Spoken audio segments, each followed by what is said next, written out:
Vous devez sûrement vous demander pourquoi cet homme veut se jeter sous le métro. Mais ce qui est sûr, sa présence à ce niveau a sauvé la vie d'une jeune fille pourchassée simultanément par deux mafieux dangereux. Découvrons ensemble comment tout a commencé. À Nanjing, en Chine, vit une petite fille nommée Mei. C'est une mathématicienne douée qui peut résoudre des problèmes mathématiques compliqués. Elle a également une excellente mémoire et n'oublie jamais les séries de chiffres qu'elle rencontre. Un jour, Mei rentre chez elle avec ses amis lorsqu'un groupe d'hommes l'enlève. Elle est emmenée chez un chef de la mafia chinoise nommé Han. Les données numériques de l'entreprise criminelle de Han sont traçables.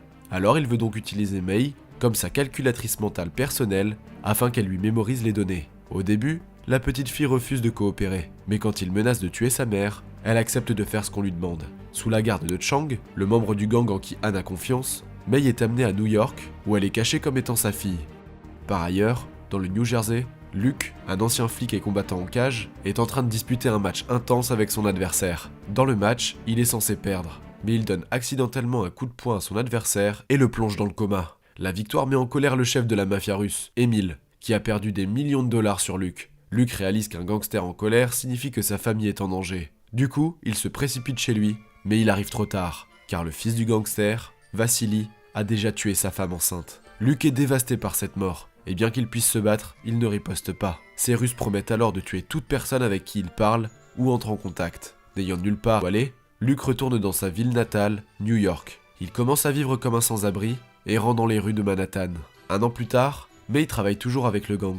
Chang l'emmène faire une tournée hebdomadaire dans les rues de Chinatown. Elle mémorise le pourcentage de bénéfices nets ou de pertes auxquels chaque magasin est confronté. Les propriétaires de magasins sont censés payer au gang une certaine somme d'argent en fonction des bénéfices. Or, Mei s'avère être un atout utile pour eux. Tout au long de son travail avec le gang, elle a beaucoup appris sur le fonctionnement des affaires dans le monde des gangsters. De l'autre côté, Luke vit dans un refuge pour sans-abri très mal organisé. Une nuit, il rencontre un homme sans chaussures et aux pieds gravement affectés. Par sympathie, il donne à l'homme ses nouvelles chaussures. Le lendemain, il se réveille et découvre que quelqu'un a tranché la gorge du pauvre homme et a volé ses chaussures pendant la nuit. Autant dire que les conditions de vie de Luke sont mauvaises. Pendant ce temps, une dame travaillant étroitement avec Chang approche Mei au milieu de la nuit et l'informe de la mort de sa mère en Chine. Il s'avère qu'elle était gravement malade et hospitalisée. Le lendemain, le chef du gang Han arrive à New York pour la première fois depuis qu'il a envoyé Mei. Il est venu avec une feuille de papier sur laquelle figure une série de chiffres. Il demande alors à Mei de mémoriser ces chiffres, et elle le fait en moins de 10 secondes.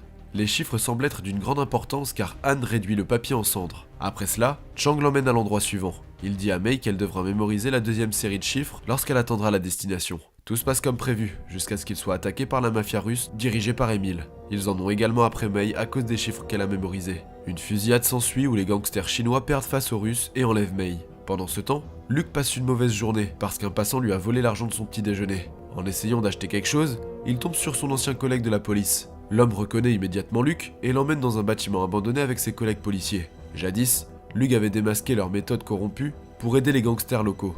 Les flics étaient toujours furieux contre lui, pour les avoir mis en difficulté à l'époque. Ils le frappent et l'insultent, mais il ne riposte pas. À la fin, un policier tend une arme à Luke, l'incitant à mettre fin à ses jours. Mais Luke refuse et s'en va. Au même moment, Mei est emmenée chez le chef du gang russe, Emil. Emil l'interrogea sur les chiffres. Après, elle découvre que la dame qui lui avait parlé de sa mère aidait Emil pendant tout ce temps. Alors, la dame demande également à Mei de leur donner le code.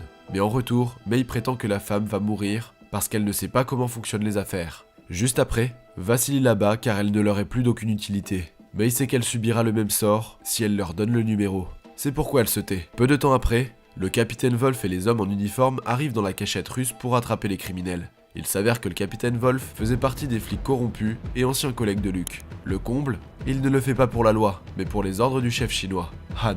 Emil appelle le capitaine et lui offre le double de l'argent des gangsters chinois pour quitter sa cachette. Le capitaine corrompu accepte le marché et bat en retraite. À ce moment-là, Mei s'est enfuie de la cachette sans que personne ne la voie. Les Russes et les gangsters chinois se mettent à sa recherche dans l'espoir de la trouver avant l'autre groupe. Mei finit par atteindre la station de métro où Luke est sur le point de mettre fin à sa vie. Il est à deux doigts de sauter sur les rails quand il croise le regard de la petite fille effrayée et il s'arrête. Il remarque également que les gangsters qui ont tué sa femme cherchent la petite fille. Pour leur échapper, elle monte dans le métro. Mais le gang l'aperçoit et la suit. Luke se rend compte que quelque chose ne va pas et se donne pour mission de sauver la fille. Il s'accroche au métro et tue tous les Russes sur son chemin. L'un d'eux reconnaît Luke, le type qu'ils ont tabassé il y a un an. Il est surpris de voir comment quelqu'un d'aussi soumis peut vaincre tous les hommes en quelques minutes. Et Luke rencontre enfin Mei. Mais dès que le métro s'arrête, elle s'enfuit avec la foule prenant Luke pour l'un des méchants. En partant à sa recherche, Luke entend un code d'alerte rouge relayé à tous les flics. Il s'aperçoit que la fille est également recherchée par les policiers corrompus, qui vont certainement la rendre à la mafia.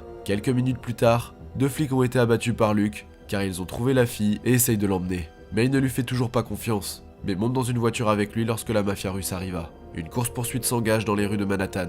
Finalement, Luke tue tous les Russes et vole leur portefeuille. Puis il emmène May dans un hôtel de luxe. Plus tard, le capitaine apprend que May a été enlevée de force par Luke, non pas par la mafia. Il est sous le choc, car Luke n'a pas été impliqué dans un crime depuis qu'il a quitté la police. Pendant ce temps, après s'être enregistré à l'hôtel, May commence à faire confiance à Luke et lui parle des chiffres qu'elle a mémorisés. En vérifiant le format des chiffres, il comprend qu'il s'agit de la combinaison d'un coffre-fort. May dit qu'elle était censée mémoriser un deuxième nombre avant que les Russes ne les attaquent. Ainsi, Luke déduit qu'il y a 2 coffres contenant des objets de valeur probablement échangés par la mafia chinoise. Juste à ce moment-là, Chang découvre l'emplacement de May grâce à un dispositif de localisation dans son téléphone. Lui et ses hommes de main arrivent à l'hôtel et déclenchent une fusillade. Le chaos s'ensuit lorsque les gens commencent à fuir pour sauver leur vie. Finalement, Luke se bat avec les gangsters. Du coup, il se sépare de May. Il sait qu'il ne peut pas laisser May toute seule et est prêt à tout pour la retrouver saine et sauve. Il appelle donc Vassili, le fils d'Emile et leader des Russes, à partir d'un téléphone qu'il avait volé plus tôt.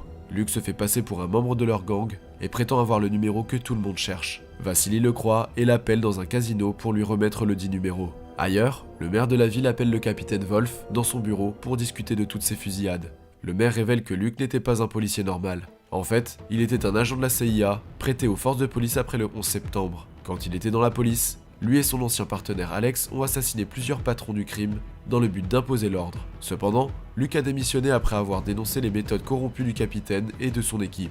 Alex est resté et a séduit le maire pour arriver là où il est maintenant. Le capitaine réalise finalement que le gars qu'il pensait être un loser est en fait le plus dangereux ennemi qu'il n'ait jamais eu. Actuellement, Alex, l'ancien partenaire de Luke, est le petit ami du maire qui est devenu corrompu comme lui. Quand le maire est informé que May et Luke sont ensemble, il devient nerveux. C'est comme s'il savait quelque chose sur le coffre-fort et sa combinaison. Pendant ce temps, May est ramenée au chef Anne, qui lui demande si elle a dit la combinaison à quelqu'un. Elle ment et insiste sur le fait qu'elle a prétendu ne pas comprendre l'anglais. Chang appelle Alex et lui dit qu'ils ont la fille et qu'ils peuvent continuer la réunion. Il est alors révélé que les personnes avec lesquelles la mafia chinoise essayait de faire affaire sont le maire et son petit ami Alex. Ils échangent le contenu inconnu de leurs coffres respectifs. Ensuite, Luke arrive au casino où il trouve les gangsters russes. Il tend une embuscade à tous les hommes de main de Vassili et le prend en otage. Luke prévoit de l'utiliser pour menacer le chef russe, Emile.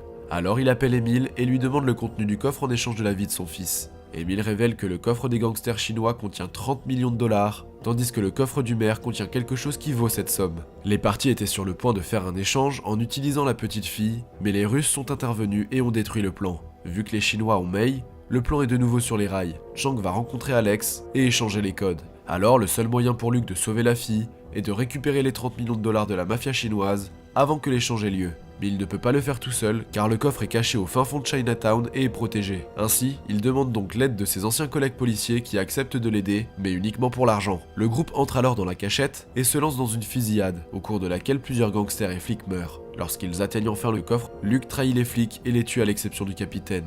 Il le retient en otage aux côtés de ses collègues. Il prend également l'argent du coffre et se rend au bureau du maire. En chemin, il appelle Alex et lui demande ce que contient le deuxième coffre. Étant donné que Luke a l'argent, Alex est obligé de faire tout ce qu'il lui demande. Il révèle que le second coffre appartient au maire et qu'il contient un disque avec des données sur tous les syndicats du crime de New York. Le maire voulait le vendre aux Chinois pour les 30 millions et laisser les gangs faire ce qu'ils avaient à faire. Mais Luke s'introduit dans le bureau du maire et lui demande le contenu du second coffre. Bien que le maire soit réticent, il n'a d'autre choix que de remettre à Luke un disque contenant les données. Luke l'assomme et retourne rencontrer Alex comme promis. Avec à la fois l'argent et les informations, il est le plus puissant du jeu, mais Alex a quelque chose de plus spécial. May. Lorsque les deux se rencontrent pour échanger May contre l'argent, Luke refuse de coopérer. Alex se prépare à tirer, mais May lui tire une balle dans la jambe. Luke en profite pour le tuer facilement. Lui et May sont enfin libres avec l'argent et le disque qu'ils peuvent utiliser pour se protéger. Pour la sécurité de May, Luke laisse le capitaine libre avec 50 000 dollars en compensation pour ses problèmes. Il laisse également partir Vassili pour que les Russes ne les poursuivent pas. Ensuite, il y a le chef de la mafia chinoise, Han, qui s'est fait voler son argent et May. Luke lui envoie tout l'argent restant pour qu'il ne cherche plus à retrouver May. Enfin, il cache plusieurs copies du disque dans toute la ville. Au cas où quelqu'un essayerait de leur faire du mal, ils peuvent utiliser le disque pour faire chanter des personnes puissantes. Enfin, May et Luke se rendent à Seattle pour commencer une nouvelle vie. Sans courage, Luke n'aurait jamais réussi jusqu'à ce niveau. Racontez-nous donc en commentaire une expérience courageuse que vous avez vécue pour sauver un proche à vous. À bientôt.